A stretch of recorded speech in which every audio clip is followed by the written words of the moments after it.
iznad desne obale rijeke Cetine na rubu vrletne visoravni, nedaleko od Trilja, uzdiže se kasno srednjovjekovna utvrda Nutjak. Podignuta je u drugoj polovici 15. stoljeća na važnom položaju, povijesnoj razdjelnici Cetine i područja Poljičke kneževine. Tvrđavu je dao sagraditi poljički knez Žarko Dražojević radi obrane Poljica od Osmanlija. Prema legendi, Dražojević je imao u tvrđavi gavranove koji su ga uvijek graktanjem upozoravali i ukazivali na nazočnost protivnika. Razotkrivši njihovu povezanost, Osmanlije hvataju ptice. Dočekuju Dražojevića u zasjedi u kojoj on smrtno strada, godine 1508. te osvajaju utvrdu u prvim desetljećima 16. stoljeća, prije 1513. Protjerivanjem Osmanlija krajem 17. stoljeća, Nutjak dolazi pod mletačku vlast. Ubrzo gubi svoju stratešku važnost, te od utvrde ostaju samo ruševine. Ulaze s obrambenim bedemom i sačuvanim puškarnicama te temeljnim ostacima građevina.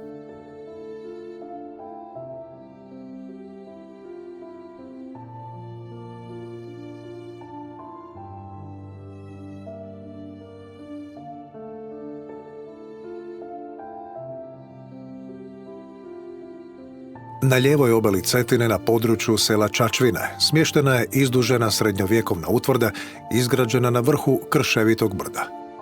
Smještena je uz značajan prometno-geografski položaj koji je povezivao Cetinsku krajinu s prostorom jugozapadne Bosne, što potvrđuju i ostaci antičke ceste iz 1. stoljeća. Utvrda se prvi puta spominje od sredine 14. stoljeća, kada pripada cetinskim knezovima Nelipčićima. U prvoj polovici 15. stoljeća, 1435. u posjedu je plemičkog roda Frankopana, zatim hrvatskih banova Talovaca, a jedno vrijeme priznaje i vlast 1459. velikog vojvode hercega Stjepana Vukčića Kosače. Krajem 15. stoljeća njome upravljaju kraljevski kaštelani.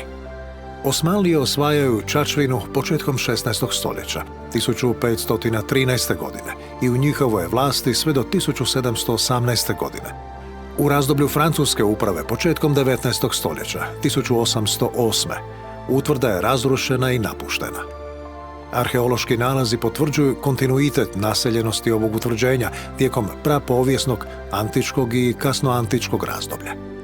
Utvrdom dominira sačuvana istočna kula kružnog oblika s dvije faze gradnje iz kasne antike i srednjeg vijeka, a sačuvana je i manja kula na njenom zapadnom dijelu. Pronađeni ostaci arhitektonske dekoracije vjerojatno pripadaju nekadašnjoj crkvi koja je bila u sklopu utvrde, a čiji se ostaci možda nalaze pod današnjom župnom crkvom svih svetih na seoskom groblju s južne strane istočne kule.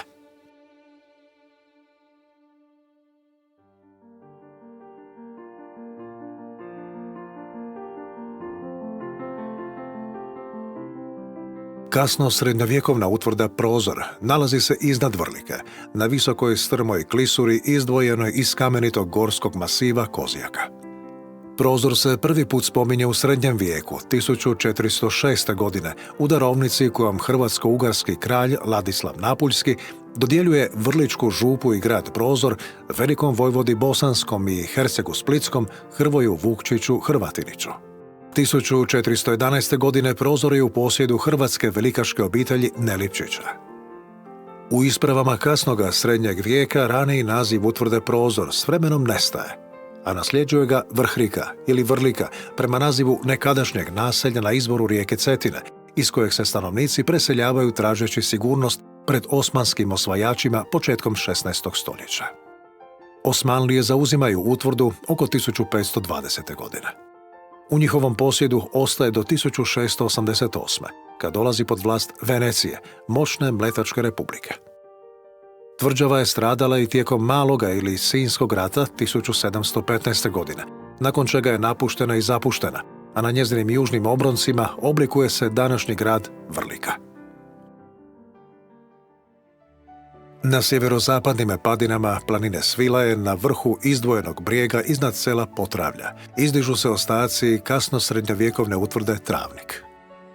Na ovom položaju kontinuitet života se može pratiti od prapovijesnog preko antičkog i kasnoantičkog razdoblja, o čemu svjedoče brojni arheološki nalazi. U srednjovjekovnim se izvorima tvrđava pod imenom Travnik prvi puta spominje 1372. godine, a podižu je cetinski knezovi Nelipčići. Navodi se i u drugim pisanim povijesnim izvorima iz prve polovice 15. i početkom 16. stoljeća. A za vrijeme osmanlijskih osvajanja Travnik je napušten i prepušten rušenju. Utvrda je imala trokutast oblik, opasana bedemima građenim od grubo priklesanog kamena. Na jugoistočnom uglu starih zidina nalaze se ostaci polukružne kule, a temelji zidova unutar tvrđave koji su i danas vidljivi potvrđuju postojanje više sačuvanih građevina.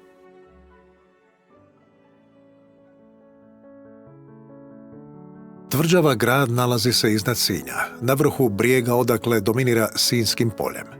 Zahvaljujući strmim liticama, njen položaj je bio lako branjen, a i strateški dobro izabran uz stoljetnu komunikaciju koja unutrašnjost povezuje s lučkim gradovima na obali. Kontinuitet života na tvrđavi može se pratiti još od prapovijesti, a iz antičkog, a vjerojatno i predantičkog razdoblja potječe sam naziv grada Sinja. Naime, ilirsko naselje i utvrda na kojem se nalazi grad zvalo se Osinijum, sjedište delmatskog plemena Ozinijata. U kasnom srednjem vijeku u darovnici iz 1341. godine spominje se kao Castrum Fsini, a 1345. kao kraljevski grad Zin i sjedište cetinskih knezova Nelipšića. Neposredno pred pad pod osmansku vlast 1513. godine njime upravljaju kraljevski kaštelani. Kao tvrđava nastavlja se dalje razvijati pod osmanskom vlašću do 1686. godine, a zatim i pod mletačkom, austrijskom te francuskom upravom koja tvrđavu iz strateških razloga razara, te se tako razrušena utvrda polako napušta, a varoš podno nje preuzima ulogu urbanoga i vojnog središta.